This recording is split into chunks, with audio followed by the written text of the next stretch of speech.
Merhabalar, Elif'in mutfağına hoş geldiniz. Bugün sizlere yine farklı bir reçel olan kereviz reçeli tarifimi paylaşmak istiyorum. Yeni tariflerimden haberdar olabilmek için kanalıma abone olup zile basarak bildirimleri açmayı unutmayınız. Reçelim için 4 adet orta boy kereviz kullanacağım. Yani yaklaşık 1 kilo kadar kereviz diyelim. Bakın gördüğünüz gibi yıkadım, tahtanın üzerine aldım. Size de kolay soyma şeklini göstermek istiyorum. Bakın bu şekilde halka halka önce doğrarsanız daha sonra küçük bir bıçakla çok kolay bir şekilde soyabilirsiniz. Ben bu şekilde soyuyorum. Tüm kerevizlerimi soydum, kararmasın diye limonlu suyun içerisine koydum. Limonlu suyun içerisinden alarak küp küp doğruyorum. Siz de istediğiniz büyüklükte doğrayabilirsiniz. Bakın orta kısımları biraz böyle süngerimsi gibi olabiliyor bazen. O kısımları içerisinden alıyorum. Tüm kerevizlerimi doğradım. Tekrar limonlu suyun içerisine aldım kararmasınlar diye.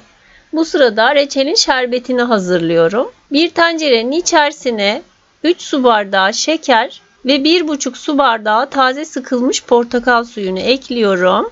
1 adet çubuk tarçın, 6-7 adet karanfil ekleyip ocağın üzerine aldım. Kaynayana dek ara ara karıştırıyorum. Bakın kaynamaya başladı. 1 silme çay kaşığı tereyağı veya margarin ekliyorum. Fazla köpüklenmesin diye reçelim. Kaynamaya başladıktan sonra suyun içerisinde bekleyen kerevizleri süzgecin içerisine aldım. İyicene yıkadım ve daha sonra şerbetin içerisine ekliyorum.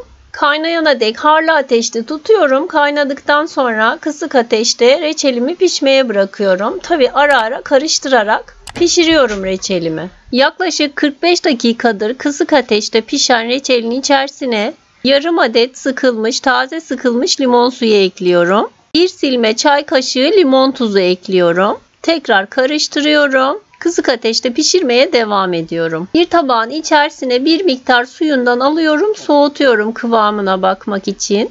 Bakın kıvamı gayet güzel olmuş. Artık ocaktan almak istiyorum.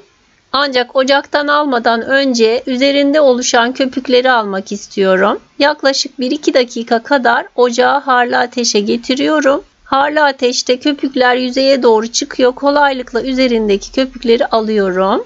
Daha sonra reçelimi ocaktan alıyorum. Benim reçelim kısık ateşte tam 1 saat pişti kıvama gelene dek. Siz de kendi reçelinizin kıvamına göre pişirme süresini ayarlayabilirsiniz. Bakın soğumuş halini görüyorsunuz. Kıvamı gayet güzel oldu. Videomu izlediğiniz için teşekkürler.